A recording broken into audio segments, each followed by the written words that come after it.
Pak Moli, selamat ya. Hah? Selamat. Oh iya, terima kasih. Oh, tunggu 2 lagi. Bentar ya, nunggu 2 lagi. Semoga suka ya. Hah? Tapi berasanya bukan kayak film Indonesia. Apa? Nggak kedengeran, sorry. Berasanya bukan kayak film Indonesia. Masa? Oh iya, suka nggak Kayak tapi? film-film. Ya suka sih, maksudnya kasih kayak yang lain lah ya gitu. Cuma Hah? saya tuh jadi kayak ngerasa kayak saya lagi nonton bener-bener kayak nonton film Eropa gitu dari apalagi kayak Mbak Moli kan bilang suara ya. Suara terus kayak penempatan Oh iya, paparan. suaranya kita bikin di itu memang Saya rasa itu beda banget. Makanya pada Dolby Atmos makin keluar. memang detail banget soal mereka ngerjainnya luar biasa. Terus gaya-gaya kameranya juga kayak di film Eropa. Salah ya saya. enggak. Iya, memang apa? Boleh di Prancis. Iya, suaranya semuanya di Perancis. Iya, Semua orang makanya Perancis ya. beda banget tadi Ya, feel-nya beda tuh banget. beda Memang itu banget. memang bikin beda banget. Tapi memang saya tuh membayangin Jakarta tahun 46 itu mau kayak apa gitu. Itu waktu itu tuh soalnya apa namanya? Saya tuh inget pertama kali saya ke Amsterdam. Kan kita ada kanal-kanal itu kan, yang kali-kali yang sekarang nggak tahu gue. Cuma ada kali-kali saya memang mikirin Jakarta. Oke, saya mikirin Jakarta tuh itu. Gitu. Dan kali-kali itu pertama kali saya ke Amsterdam, kan mereka kebanyakan anak-anak kayak gitu. Memang pikirannya kayak, oh mereka tuh berada tuh mungkin begini ya. gitu. Bisa Jadi dari dia kanan. Rada-rada. Boleh dilihat Ada kanan. relate Ya. Kakak-kakak kanan. Kanan dulu ya. Kanan. Kanan. Minum sih, guys. Oke. Gue udah tanya. Iya, jadi Halo, apa Bang Moli mau kabar? nanya dong, ini kan kalau yang aku tonton fokusnya ke Cinta Segitiga tapi kenapa memilih setting time yang jauh banget dan style seperti ini, bahkan judulnya ada Perang Kota tapi fokusnya ke Cinta Segitiga, sama satu lagi kenapa toilet? Asik banget Mas Teo ya. Karena ide-ide terbaik datang ketika kita sedang di toilet. Iya dong, bener.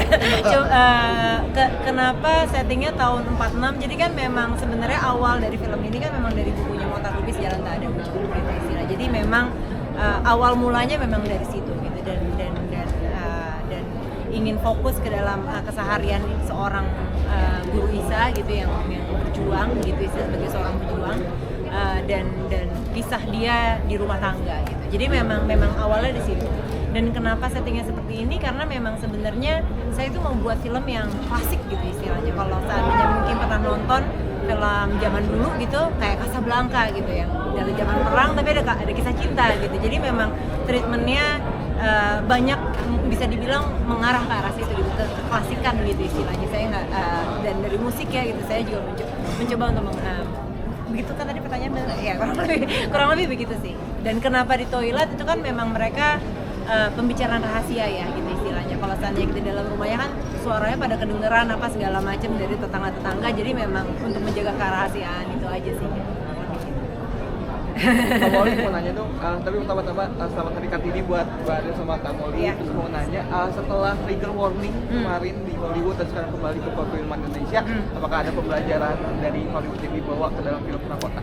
Yang pelajaran saya paling besar itu sih di Hollywood sih, saya selama ini merasa saya membatasi diri dalam kreativitas.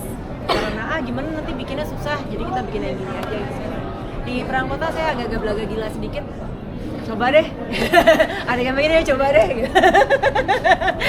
Jadi ya bikinnya agak ya sih, agak memang challenging, ambisius gitu.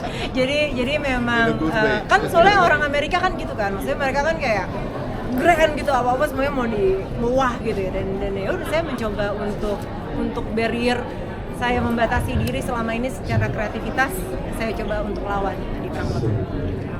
Ya. Kalau gitu Pak Waras gimana ngadepin Aman sih. kan hasilnya bisa ketahuan.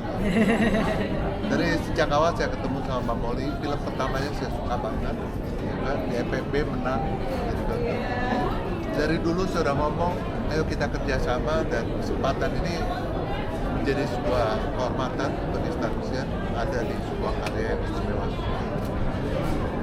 Oke, untuk saya mungkin ini saya nggak tahu pertanyaannya sensitif atau nggak, tapi buat saya salah satu adegan yang membuat film ini terasa tidak film Indonesia sebenarnya adalah pas saat adegan-adegan intimasi gitu. Seperti apa sih kayak cara untuk membuat kita tuh tidak melihat itu sebagai sesuatu yang seksual jadinya di adegan antara dengan Chico dan juga dengan Jero itu maksudnya itu seperti apa dan juga mungkin koreografi secara teknisnya mungkin kalian bertiga tuh kayak apa gitu. Oh.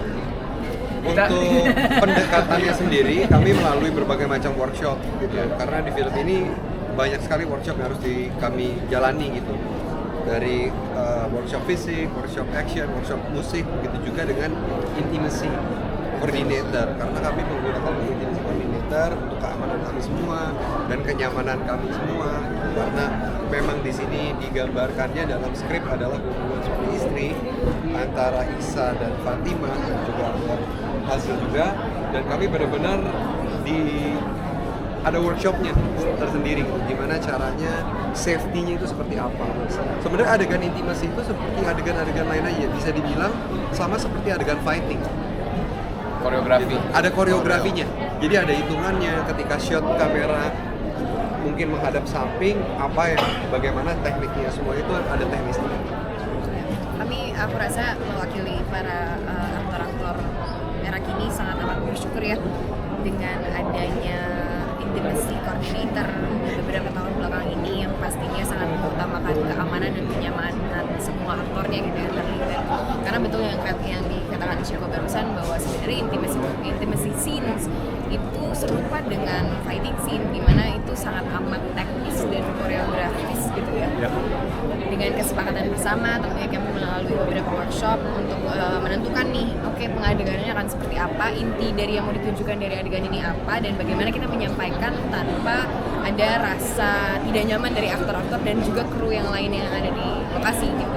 Jadi kami bisa dibilang sangat beruntung sih di film ini, walaupun memang adegan intimasi yang ada di film itu adalah bisa dibilang salah satu unsur utama film ini, cuma itu sangat bisa dilalui dengan sangat aman dan nyaman. Ya. Jadi semua yang dilakukan itu harus melalui kesepakatan bersama. Kak Chico sendiri researchnya gimana sih buat perannya Disa yang selain berjuang untuk negara juga berjuang di rumah tangganya, itu researchnya gimana sih? Researchnya cukup panjang gitu. Ngobrol sama banyak orang juga, baca bukunya juga, dan bagaimana sih kehidupan di pasca kemerdekaan itu seperti apa. Dan balik lagi ngobrol ke Molly, karena Molly selain sutradara dia juga scriptwriter, dan ngobrol banyak sama Molly, dunia seperti apa sih yang ingin Molly ciptakan di dalam film Perang Kota. Nah, dari situ mulai kita scratch karakter Isa itu seperti apa ya, background story-nya seperti apa. Biasanya aktor itu berangkat dari masing-masing aktor itu bikin karakter Bible-nya. Jadi kami membuat sesuatu yang tidak ada di dalam skrip, seperti latar belakang karakter Isa ketemu Fatima itu di mana, bagaimana cara dia berkomunikasi, gimana sih mereka bisa suka. Karena di sini ditonjolinnya musik, ya akhirnya kita bilang kami ketemu mungkin karena sama-sama penyuka musik, ya seperti itu. Banyak hal-hal pendekatan yang kami lakukan karena kami mempunyai waktu yang cukup panjang ya untuk workshop. Oke. Kasih ya, Terima kasih banyak. Boleh syarat dulu, jangan lupa nonton Perang Kota 30 April. Oke, Di bioskop. Ada yang di bioskop ini kesayangan Anda. saya Nanda ya. Oke. 1, 2, 3. 1, 2. Jangan lupa saksikan film Perang Kota tanggal 30 April 2025 di bioskop. Chico semua yang gue Gue cuma lipstick. Oke, dadah.